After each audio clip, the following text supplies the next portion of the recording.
Take the nearest seats, honorable members.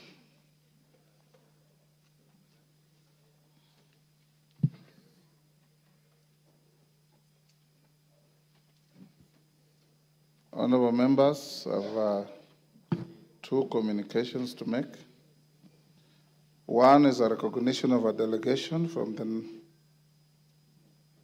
the Senate of Nigeria. Honorable members, I wish to introduce to you a delegation from the Senate of Nigeria who are seated in the Speaker's row.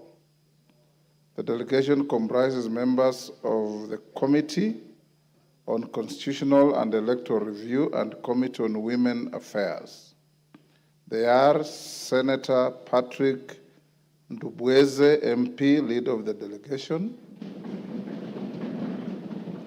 Senator Kau Sumaila, MP,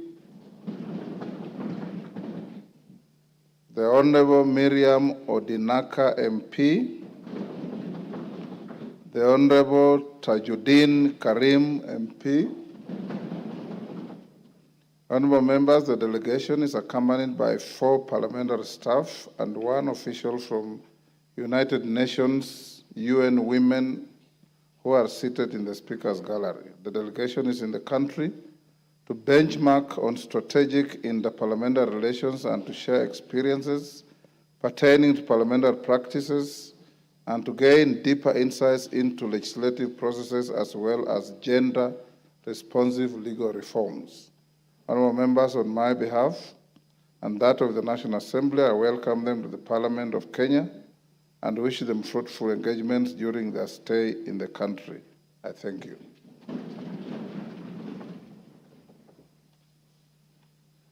Members at the bar, take the nearest seats.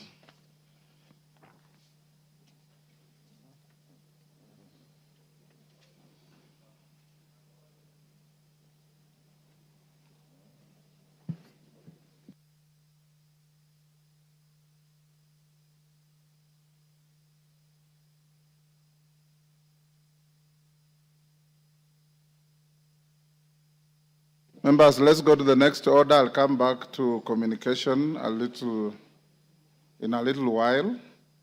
Call out the next order. Order number 3, messages. Order number 4, petitions. Order number 5, papers. Majority Leader.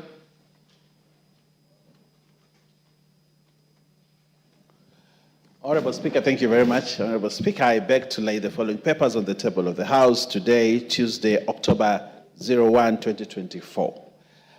1. Annual report on financial statements of the Kenya Tourism Board for the financial year 2022-2021 from the Ministry of Tourism and Wildlife. 2. Audit of the financial statements for the Office of the Auditor General and Staff Car Loan and Mortgage Schemes for the financial years ended 30th June 2018, 30th June 2019, 30th June 2022, 30th June 2021, and 30th June 2022. 3. Performance audit report on management of cash and domestic debt by the National Treasury for September 2024 from the Office of the Auditor General.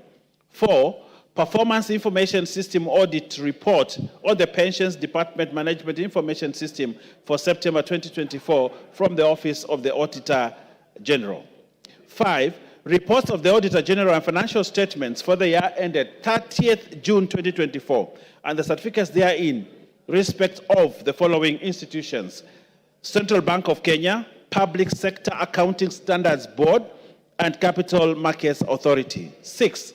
Reports of the Auditor General and financial statements of the National Government Fund, NGCDF, for Subukia constituency for the year ended 30th June 2023 and certificates therein. 7. Report to Parliament on all new loans contracted by Government of Kenya from 1st May 2023 to 31st August 2024 from the National Treasury and Economic Planning. And finally, Honorable Speaker, annual performance report for the Micro, Small and Medium Enterprises MSMEs Credit Guarantee Scheme for the period from 1st July 2023 to 30th June 2024 from the National Treasury and Economic Planning. I thank you, Honorable Speaker, and I beg to lay. Leader of delegation, the Honorable Gladys J. Boss, MGH, Deputy Speaker. You have a paper to lay? Go ahead. Apologies, give me a minute. They're bringing it from my office. Okay. Next order.